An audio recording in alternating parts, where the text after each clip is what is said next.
decided that today will be my last day breastfeeding. I'm gonna be 11 weeks postpartum tomorrow, and to do a little recap, I have IGT, which is insufficient glandular tissue. I do not have the tissue to make milk. I have low milk supply because I physically can't. I put her on the breast since she was born. I had a gut feeling telling me like I want to make sure that she's getting any milk because my boobs did not grow during the entire pregnancy. They did not grow after pregnancy and neither during puberty. I had a gut feeling. I'm like, you know what? I have no idea if there's any milk in there. And she had wet diaper, but she lost 12% of her body weight, which is way more than what they want to. So when we went to the pediatrician, we find out that she lost 12% of her body weight. We had to start supplementing formula every single feed. So she's been formula fed every single feed, but I still put her on the breast every single feed because I still wanted the bond, and I was hoping that it will come. I thought maybe it was the postpartum hemorrhage that I had. Like, you know, sometimes it takes longer when you had a lot of fluid or, you know, during the birth, but no, it's just, I started seeing a lactation consultant since I was 3 weeks postpartum. Did everything, did a triple feeding. I had a hospital grade pump, literally everything. When I pump, I get maybe 5 milliliter, and even with the triple feeding, I started having only like 0.5 milliliter per feed, not even, if that. And it's like you're supposed to have increased milk, and that didn't happen after 2 weeks. So that's why it's like, okay, that's a red flag. Let's get blood work done. We did blood work. I got to see a specialist doctor.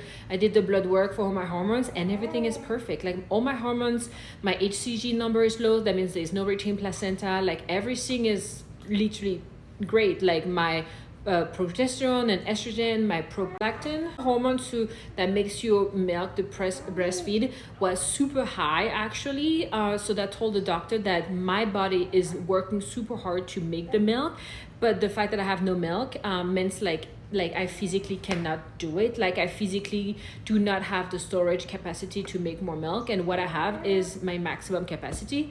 So I still put her on the breast just because the bonding and for the immunity and everything that she can get, even if it's like half an ounce per feed, because that's what I get, half an ounce. It has been very frustrating journey, but as you can see, she does not stay. Like I can try. My consultant lactation said to like still put her on the breast once or twice a day, just she doesn't forget how to latch, because baby at this age forget how to latch easily.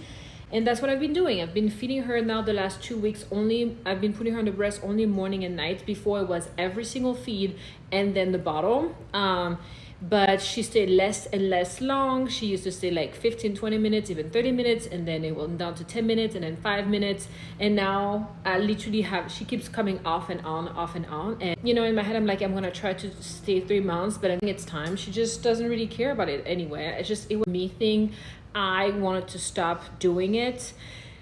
It was a hard call to like say like, okay, I'm done. I wanted her to stop wanting it, and she doesn't really want it. She's so young anyway. Like baby at this age, I feel like it's not like, oh, they grab and they want the boob. Like they don't really know.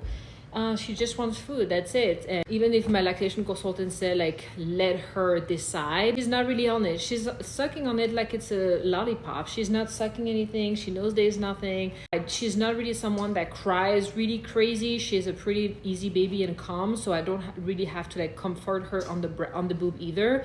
It happens once or twice only in like since she's been born. Like look, she just stares at me and doesn't even suck it because she knows there's nothing in there. And so today I'm gonna try to put her on the breast every single feed, just to like have that last day breastfeeding with her. It was a hard journey because I didn't have a choice. It was forced upon me to not being able to exclusively breastfeed. That was not the journey that I planned, unfortunately. But you know, I'm looking at the positive that she's going well being on formula. She loves the formula.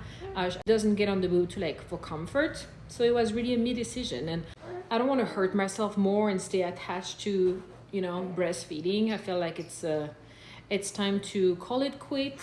See, she doesn't stay on the boob anyway. She tried to like grab it and she knows there's nothing, and I know there's nothing. And if I hand express, there is a little bit like drops. She doesn't really care about it. So that's my breastfeeding journey. It was short, unfortunately. Like I really have a choice. And I wish it was different, but it will never be different. You know, we can always hope that with the next baby, it won't be like this, but I already know it's gonna be like this. So people don't talk about how hurtful it is for your baby not wanting to stay on the boob just because there is no milk and you can't provide for them.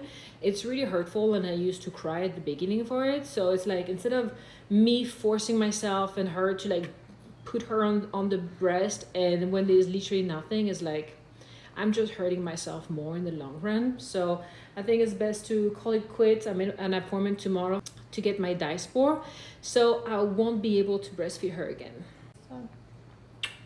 And I did try the SNS method, which is the supplemental nursing system. And yes, it was great, but honestly, it's a lot of work. I like doing it like maybe once a day, but kudos to the mom that do it every single feed, because it's so much work. Personally, my baby doesn't like having the tube in her mouth, so she keep popping in and out.